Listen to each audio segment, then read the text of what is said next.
Ninth Circuit Court of Appeals has ruled the state of Idaho must provide gender confirmation surgery to Adree Edmo, an inmate at the Idaho Department of Correction.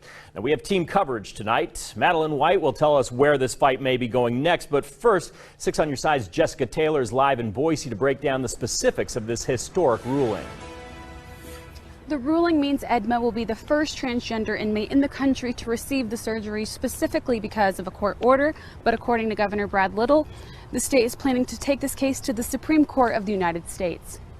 The court's decision centers around the 8th Amendment, whether denying the gender confirmation surgery is cruel and unusual punishment, something Edmo's attorneys say would be, given her gender dysphoria. It really comes down to, is this a medically necessary care and treatment? 6 on Your Side previously spoke with one of Edmo's attorneys about the case and what went down in court a few months back, when the federal appeals court ruled Idaho Department of Correction does not have to provide the surgery until stated otherwise. We provided the court with some very high quality expert testimony about the care and treatment necessary for her gender dysphoria, which is severe.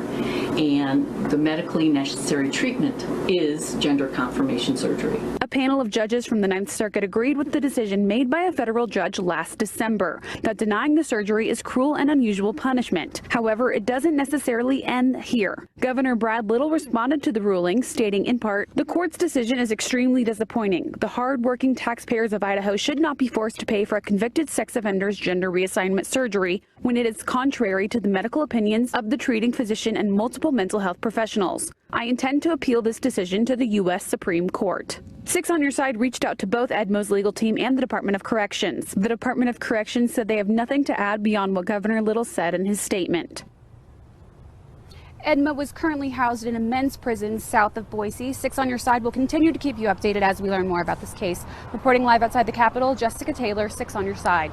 All right, thanks, Jessica. And 6 on Your Side's Madeline White now has been following the story closely for the past several months. She joins us live in studio with how the Supreme Court may react to this.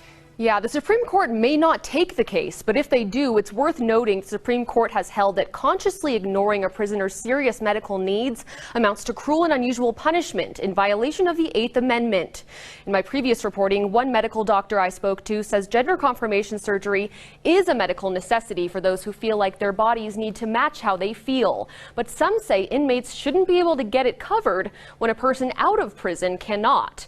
Some saying that this feels like a special privilege for someone who's been sentenced for a crime of this magnitude, Roland. And Madeline, for those who have forgotten, what was Edmo charged with? Yeah, sexual abuse of a child under 16 in Bannock County, and the sentence will be satisfied on July 3rd, 2021. All right, and then as far as the cost for this surgery, not exactly cheap. No, we don't know the particular cost in this case, but according to Reuters news agency, the Philadelphia Center for Transgender Surgery lists procedures of this nature to total more than $100,000 in some cases. All right, so here's the final question. What happens if she does get this surgery? Will she be moved to the women's prison? That's a very good question. I asked our spokesperson at Idaho Department of Correction about that, and he said he kind of remained tight-lipped on the matter, but this process isn't over yet, so we will keep you updated with more as we learn it. There's a ways to go. Thanks, Madeline.